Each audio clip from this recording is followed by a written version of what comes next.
జిల్లా దండపల్లి ప్రభుత్వ జిల్లా ఉన్నత పాఠశాలలో పలు సమస్యలు ఉన్నాయని పాఠశాల ప్రధానోపాధ్యాయులు జ్యోతిశ్వర్ తెలిపారు. స్కూలు గ్రామం మధ్యలో ఉండటం, ప్రహరీ గోడ లేకపోవడంతో స్కూలు అనంతరం గ్రామస్తులు అసాంఘిక కార్యక్రమాలు చేస్తున్నారని వాపోయారు. స్కూలు జరుగుతున్న సందర్భంలో కూడా గ్రామంలో ఉన్న యువకులు వచ్చి పాఠశాల విద్యార్థులతో ఇబ్బందికరంగా ప్రవర్తిస్తున్నారని చెప్పారు. ఒకే ప్రాంగణంలో అంగన్వాడీ సెంటర్, ఎంపీపీ స్కూల్, పశువుల ఆసుపత్రి నిర్వహిస్తున్నారని, దీంతో పిల్లలకు విద్యాభ్యాసం చేయడం కష్టంగా ఉందంటున్న ప్రధానోపాధ్యాయులతో మా special correspondent Shivakumar face to face.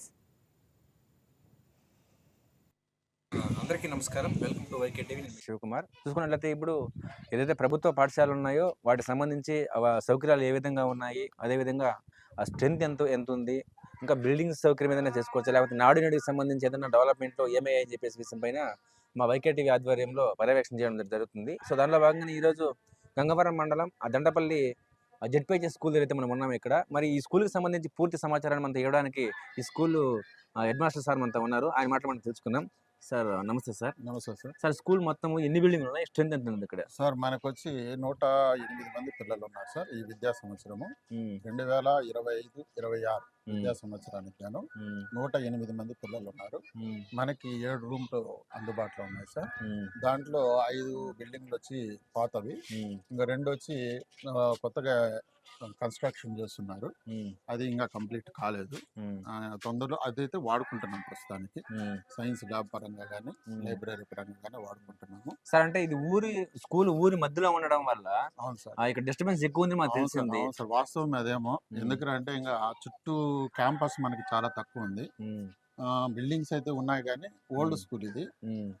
Campus అయితే మనకు చాలా తక్కువ ఉంది. ఇక్కడే మనకి అంగన్వాడీ స్కూలు, ప్రైమరీ, దాంతో పాటు ఇక్కడ హెల్త్ సబ్ సెంటర్ కూడా ఉంటుంది సార్. ఇప్పుడు అది లేదు ప్రస్తుతానికి. ఇంతకు ముందు అయితే అది కూడా ఉంది. ఇంతకు ముందు కూడా ఈ పశువుల హాస్పిటల్ ఉంది, అది కూడా ఈ క్యాంపస్ లోనే ఉండింది సార్. అది ఇప్పుడు కొద్దిగా మనకి రెడీ అవుతా ఉంది. అందుకని అది కూడా లేదు. ఇప్పుడు పశువుల ఆసుపత్రి లేదు, సబ్ సెంటర్ కూడా మనకు సచివాలయం పక్కలోకి వెళ్ళిపోవడం జరిగింది. క్యాంపస్ అయితే పరిమాణం అయితే చాలా చిన్నది సార్. అంటే ఈ క్యాంపస్ సంబంధించి పూర్తి స్థాయిలో ప్రహరీ కూడా నిర్మించలేదా? ప్రహరీ గోడ అంటే పూర్తి ఆర్ట్ వర్క్ ఉంది సార్. అది పార్షియల్ అన్నమాట. ఆడ మాత్రం కొంచెం గ్యాప్ ఇచ్చారు. మిగతా అయితే ఓవరాల్ గా అయితే చుట్టూ అయితే మనకి క్యాంపస్ ఉంది. చాలా ఓల్డ్ బిల్డింగ్ సార్ ఇది. అది ప్రస్తుతానికి అయితే ఉన్నటువంటి స్ట్రెంత్ పరంగా చూస్తే ఇది ఉండేటువంటి బిల్డింగ్లు అయితే మనకి సరిపోతాయి సార్. అది ప్రస్తుతానికి అంటే ఈ క్యాంపస్ చుట్టుపక్కల చూస్తే అక్కడక్కడ కొంచెం చెత్త గానీ, వాటర్ అంటే ఈ రోజు యాక్చువల్ గా పిల్లల ఆరోగ్యం దృష్టి పెట్టుకుని ఖచ్చితంగా సార్, ఖచ్చితంగా మీరు చెప్పిన విషయం వాస్తవమే. ఈ రోజు అందులో 3వ శనివారం స్వర్ణాంధ్ర స్వచ్ఛాంధ్ర కార్యక్రమాన్ని ఈ రోజు మా స్కూల్ పిల్లలతో నిజంగా చెప్పాలంటే జరిపించిన సక్సెస్ఫుల్ గా. దానికి సంబంధించినటువంటి వీడియోలు, ఫోటోలు ఉన్నాయి.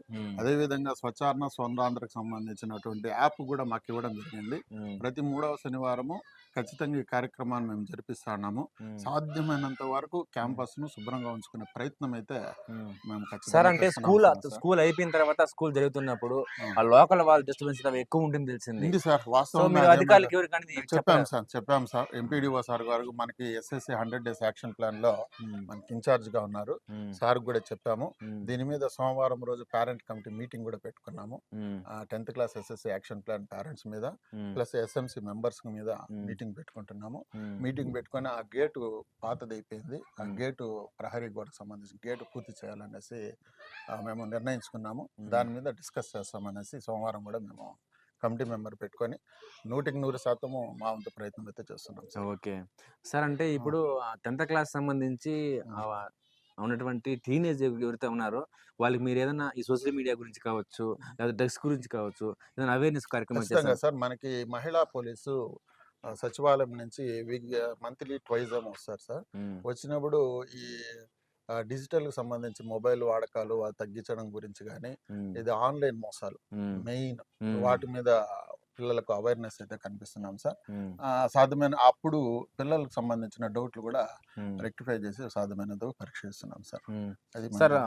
ఇక్కడ రిజల్ట్ ఏ విధంగా ఉంది సార్ లాస్ట్ ఇయర్ 60% రిజల్ట్ వచ్చింది 60%. 60% వచ్చింది సార్. ఈసారి మనకి 30 మెంబర్స్ ఉన్నారు సార్ 10th క్లాస్ రాయబోతున్నారు. ఈసారి అయితే దానికి మించినటువంటి రిజల్ట్ 70-80% అయితే ప్రస్తుత పరిస్థితుల్లో. ఇంకా 100 days యాక్షన్ ప్లాన్ పూర్తిగా సక్సెస్ఫుల్ గా మనం చేపడితే మాత్రం ఖచ్చితంగా మంచి రిజల్ట్స్. సార్ మధ్యాహ్న భోజనానికి సంబంధించి కొన్ని లోటుపాట్లు అయితే ఉన్నాయని దృష్టికి రావడం జరిగింది. సో దాన్ని ఏ విధంగా సవరిస్తున్నారు ఇక్కడ మీరు? లోటుపాట్లు అంటే మేము ఖచ్చితంగా ప్రతిరోజు మిడ్ డే మీల్స్ కి సంబంధించి ఒక రిజిస్టర్ పెట్టాం సార్. ఎంతమంది పిల్లలు తిన్నారు అనేది కాకుండా tasting and testing register conduct చేస్తున్నాం సార్. ప్రతిరోజు నేను నాతో పాటు ఒక టీచర్, ఒక రోజు ఒక టీచర్ అన్నమాట, ఫుడ్ టెస్ట్ చేసి మెనూ పెడుతున్నారా లేదా, రుచి ఎట్లుంది చూసి మనము రిపోర్ట్ అయితే ఖచ్చితంగా ఆన్లైన్ సబ్మిట్ చేస్తున్నాము, మాన్యువల్ గా కూడా మనం పెట్టుకుంటున్నాం సార్. చింతపల్లికి సంబంధించి జిట్పిచే స్కూల్కి సంబంధించి పూర్తిగా హెచ్ఎం గారి మాటలు ఏమంటే ఆ గ్రామం మధ్యలో ఈ స్కూల్ ఉండడం వల్ల ఇటువంటి డిస్టర్బెన్స్ పరంగా అనేక విధాలుగా ఉందని చెప్పడం జరిగింది. మరి ఆ డిస్టర్బెన్స్ని సవరించుకోవాలంటే ఈ స్కూల్కి ఏదైతే ప్రహరీ గోడ ఉంటుందో పూర్తిగా దీనికి ప్రభుత్వం ఇప్పటికే మంజూరు చేసి అనేక సపోర్ట్ చేయాల్సిన అవసరం ఎంతైనా ఉందని చెప్పేసి కూడా చెప్పడం జరిగింది. మరి రాబోయే రోజుల్లో ఇక్కడ వచ్చినటువంటి స్ట్రెంత్ని కూడా పెంచి ఈ స్కూల్ పైన నమ్మకం కల్పిస్తామని చెప్పేసి కూడా ఆయన మాటలో మనకి చెప్పడం జరిగింది. కెమెరామ్యాన్ సీనుతో Shivakumar, YK TV, Chittoor district.